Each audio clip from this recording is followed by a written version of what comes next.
Hello guys, welcome to Rizwana's blog. So আজি মই mutton বনাই আছো। বেংগলোৰত বহুত ধুনীয়া ৱেডাৰ, ফুল বৰষুণ। চ' ভাবিলোঁ দেওবাৰ হয়, মটন বনোৱা হয়। চ' মটন মেৰিনেট কৰি থৈছোঁ ইয়াতে। ইয়াত একো বেছি দিয়া নাই, মিঠাতেল দিছোঁ অলপমান, পিঁয়াজ দিছোঁ, এণ্ড ব্লেক পেপাৰ, হালধি আৰু নিমখ, ডেটছ ইট। নেক্সট ইয়াতে মোৰ গৰম মছলাখিনি আছে, তেজপাত, লং, ইলাইচি, দালচেনি, অলপ শুকান জলকীয়া লৈ লৈছোঁ। তাৰপিছত ইয়াত আৰু অলপমান পিঁয়াজ কাটি লৈছোঁ মই। এইখিনি কৰাৰ পিছত খুন্দনা যিহেতু ইউজ কৰিবলৈ অলপ নাই ইয়াতে, চ' মিক্সি আছে, মিক্সি গ্ৰাইণ্ডাৰত মই অলপ লৈছোঁ, আদা লৈছোঁ, নহৰু লৈছোঁ আৰু কেঁচা জলকীয়া 8-9টামান লৈছোঁ। অলপ স্পাইচি হ'লে ভাল লাগিব যিহেতু বৰষুণ হয়। চ' বৰ্তমান মই আলুখিনি ফ্ৰাই কৰি লৈছোঁ।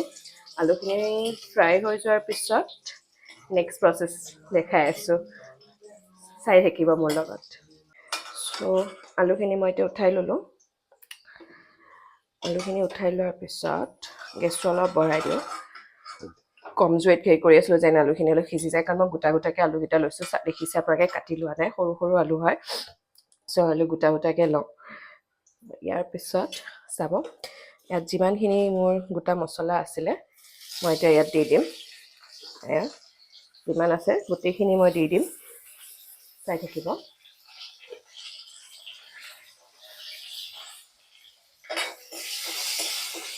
গোটা মছলাখিনি অকণমান কৰি ল'লে ভাল লাগে। তাৰপিছত মই ইয়াত বাকী থকা পিঁয়াজখিনি দি দিম। পিঁয়াজ অকণমান সৰহকৈ দি মই ভাল পাওঁ, কাৰণ কি হয়, গ্ৰেভিটো টেষ্টি হয়।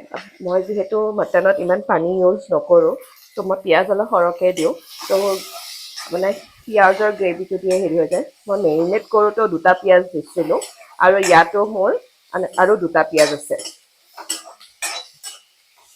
আপোনালোকে আপোনালোকৰ হিচাপত দিব পাৰে। যিহেতু মোৰ মটন ইয়াতে আমি 3জনী ছোৱালী আছোঁ ইয়াতে পিজিত, যিহেতু চ' 3জনীৰ কাৰণে বনাই আছোঁ। চ' মোৰ এৰাউণ্ড 400 গ্ৰামছমান আছে মটন।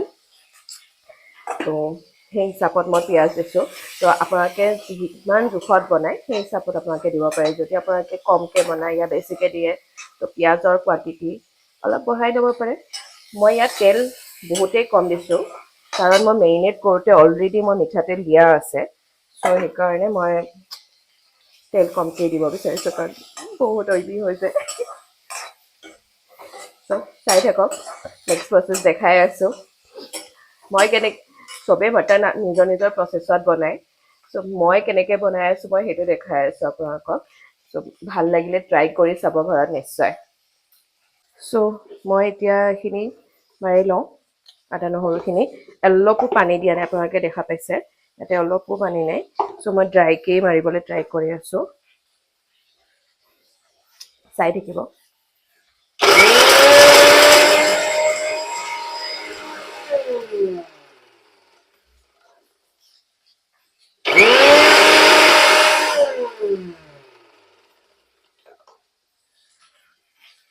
চ' চাওক, বহুত বেছি একেবাৰে মই পেষ্ট হিচাপে বনাব বিচৰা নাই। অলপ চাংকছ, মানে আদা নহৰু যিটো অলপ চাংকছ থাকিলে ভাল লাগে। যিহেতু যেনেকৈ আমি খুন্দনাত খুন্দিলে অলপ এটা থাকে ন, সেইটো খাই বেছি ভাল লাগে। অবভিয়াছলি যিহেতু আপুনি এতিয়া পিজিত আছে, পিজিত থাকিলে চব কিছু পোৱা নাযায়। আপুনি যেতিয়া ৰেণ্ট হাউচত থাকে, চব বস্তু আপুনি যোগাৰ ৰাখিব নোৱাৰে নিজৰ দৰে। ত' যিমানখিনি পাৰিছোঁ অবভিয়াছলি আমি কৰি ৰাখিছোঁ। এইটো আপোনাৰ পিজি নহয়, ৰেণ্টেড হাউচত মই আছোঁ, যিহেতু বনাই খাব পাৰোঁ। চ' আমি 5-6জনী ছোৱালী একেলগে মিলি থাকোঁ। চ' পিজি টাইপে ক'ব পাৰি আপুনি। বহুতখিনি ৰেষ্ট্ৰিকশ্যনছ আছে, বাট য়েছ, বেংগলোৰত এটা বস্তু ভাল, অ'নাৰে আপোনাক ইমান অসুবিধা নিদিয়ে। বহুত ভাল হয় অ'নাৰ, বহুতেই ভাল অ'নাৰ। চ' পিঁয়াজখিনি দেখিছে অলমষ্ট মোৰ অলপ ভাজা হৈ গৈছে। ত' মই ইয়াতকৈ বেছি ৰঙা নকৰোঁ, কাৰণ এইখিনি পিঁয়াজৰ লগতে মই মটনখিনি ভুনোতে পিঁয়াজখিনি অলমষ্ট ভুনা যাবই। চ' মই গোটেই মটনখিনি দি দিলোঁ, মেৰিনেট কৰা মটনখিনি। মই ইয়াত অলপ টাইম ফ্ৰাই কৰিম, 1 মিনিটমান ভুনি মই এইখিনি আদা নহৰু পেষ্টখিনি বনাই ল'লোঁ। তো ইয়াত আদা নহৰু কেঁচা জলকীয়া আছে, তো এইখিনি মই ইয়াত দি দিম 1 মিনিটমানৰ পিছত। তাৰপিছত মই অলপমান ষ্টিম কৰিবলৈ দিম। গেছটো অলপমান কমাই দিম। এতিয়া যিহেতু দেখিছে হাই ফ্লেমত আছে, তো মই গেছটো কমাই অলপমান হেৰি ফ্ৰাই কৰি ভুনি মছলা দি মই প্ৰেছাৰ কুকাৰ কৰিম। চাই থাকক মোৰ লগত। মাংসটো যিহেতু এতিয়ালৈকে অলপ ভুনা হৈ গৈছে, 1-2 মিনিটলৈকে মই অলৰেডি ভুনিলোৱে। তো ইয়াত মই এতিয়া ওপৰত আদা নহৰু পেষ্টখিনি দি দিম। চ' আদা নহৰু পেষ্টখিনি এতিয়া মই দি তাৰপিছত অলপ ভুনি তাৰপিছত মই বাকী মছলাখিনি দিম। জিৰা, ধনিয়া, কি মছলা দিওঁ, মই একদম কম মছলা দি বনাম। চ' আপোনালোকক দেখাই থাকিম। চ' আদা নহৰু দিয়াৰ পিছত মই অলমষ্ট 5-6 মিনিটমান ভুনিলোঁ। এতিয়া মই মোৰ মছলা দিম। চ' জিৰা, ধনিয়া এণ্ড এইটো ব্লেক পেপাৰ এণ্ড ছানৰাইজৰ মছলা, মিট মছলা দিম। এইকেইটাই দিম, কাৰণ হালধি আৰু নিমখ অলৰেডি মই দিয়ে থৈছিলোঁ। এইকেইটা মই কিনা মছলা নহয়, একচুৱেলি মই গোটা জিৰা, গোটা ধনিয়া, গোটা জালুক লৈ আহোঁ আৰু মই নিজেই বনাওঁ। যিহেতু চবৰে মছলাৰ বেলেগ বেলেগ হয়, অসমৰ মছলাৰ সেই সোৱাদটো আমি ইয়াত নাপাওঁ। ত' মই সেইখিনি গোটা আনি অলপ ভুনি বনাই থৈ দিওঁ। এটলিষ্ট মোৰ 3-4 মাহ আৰামছে গুচি যায়। আৰু স্পেচিয়েলি মই কওঁ, মই কোনো ব্ৰেণ্ড প্ৰমোশ্যন কৰিব যোৱা নাই, বাট আই লাভড ইট। ছানৰাইজৰ মিট মছলা হওক, আপোনাৰ গৰম মছলা হওক, মই বহুত ভাল পাওঁ। চিকেন মছলাটো এটলিষ্ট বহুত টেষ্টি হয়, কাৰণ বহুত মছলা ট্ৰাই কৰি চাইছোঁ, কিন্তু ইয়াৰ এই মছলাটোৰ যিটো সোৱাদ পাইছোঁ ন, মই বেলেগত ক'তো পোৱা নাই। চ' মই এতিয়া অলপ মছলা দিম। জিৰা দি আছোঁ মই এইখিনি। এইটো মই জিৰাটো অলৰেডি ভুনি লোৱা জিৰা হয়, ভুনি মই গুড়া কৰা জিৰা হয়। চ' বেছি নাভাজিলেও হৈ যায়। সেইকাৰণে মই মাংসটো অলপ ভাজি লৈ কৰিছোঁ, মছলা দি আছোঁ, কাৰণ অলৰেডি মছলাবিলাক মোৰ ভুনি থোৱা আছে। আপোনালোকে আপোনালোকৰ যেনেকুৱা মছলা খায়, যিমান মছলা খায় সেই পৰিমাণত দিব পাৰে। যিহেতু মই বেছি মছলা এড কৰিব বিচৰা নাই, চ' সেইকাৰণে মই অলপ কমকৈ দি আছোঁ মোৰ হিচাপত। চ' ইয়াৰ পিছত মই অলপ দেৰিকৈ মিট মছলা দিম। মিট মছলা দিয়াৰ পিছত ইয়াত মই অলপ মিট মছলা, গৰম মছলা অলপ পিছত দিম, আৰু লাষ্টত আপোনাৰ অলপ গোটা জালুক দিম। এইটো মোৰ নিজে হেণ্ডমেড গৰম মছলা হয়, শেষেই হৈছে অলমষ্ট। চ' তাত আৰু বনাব লাগিব মই, বাট এইটো মই নিজেই বনোৱা হয়, বহুত ভাল লাগে। কেতিয়াবা মই নিশ্চয় ৰেচিপিটো আপোনালোকক দিম। বহুত ধুনীয়া স্মেল আহে যেতিয়া মই চিকেন বনাওঁ, পনীৰ বনাওঁ, মটন বনাওঁ, এনিথিং, য'ত যি বনাওঁ তাত মই গৰম মছলাটো দিওঁৱেই, নিজে বনোৱা গৰম মছলাটো। চ' অলমষ্ট মোৰ মটন হৈ গৈছে ফ্ৰাই কৰা। মছলাখিনি মই অলপমান ভুনি লৈ ইয়াত আলু এড কৰি তাৰপিছত মই প্ৰেছাৰ কৰাই দিম। প্ৰেছাৰ 3টা বা 4টা চিটি দিম।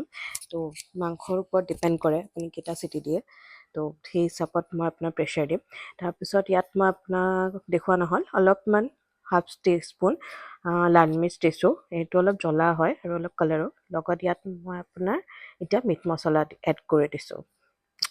চ' মিট মছলাখিনি এড হৈ যোৱাৰ পিছত অলপ ফ্ৰাই কৰিম, ভুনিম, দেন মই প্ৰেছাৰ কৰিম। অ'কে, আলু অলৰেডি দিয়াই হৈ গ'ল, আপোনালোকক দেখুওৱা নহ'লে। চ' আলু এড কৰি দিলোঁ। যিহেতু আলুখিনি মই গোটাকেই দিয়া গৈছে, প্ৰেছাৰ কৰিলে আপোনাৰ ইয়াতে ভাঙি নাযায়, একেবাৰে গলি নাযায়। আপুনি আৰামছে 4-5টা চিটি দিব পাৰে। আপোনাৰ মাটনৰ ওপৰত ডিপেণ্ড কৰে একচুৱেলি আপুনি কেইটা চিটি দিব লাগে। কেতিয়াবা আপোনাৰ 4টা চিটিতে হৈ যায়, কিছুমান মাটন আকৌ আপোনাৰ 6-7টা চিটিলৈকে কেতিয়াবা নিসিজে। চ' ডিপেণ্ড কৰে আপুনি মাটনৰ ওপৰত, মাংসটোৰ ওপৰত। চাই থাকক কেনেকুৱা ধুনীয়া কালাৰটো আহিছে, দেখিছেনে? একদম কম মছলাত মই বহুত বেছি মছলা একেবাৰে ইউজ কৰা নাই। চ' এতিয়া মই প্ৰেছাৰত ট্ৰান্সফাৰ কৰিলোঁ মছলাখিনি। আপুনি দেখা পাইছে মই একদম বহুত বেছি অইলিও হৈ থকা কাৰণে মোৰ মাটনখিনি বহুত তেলত মই কৰা নাই।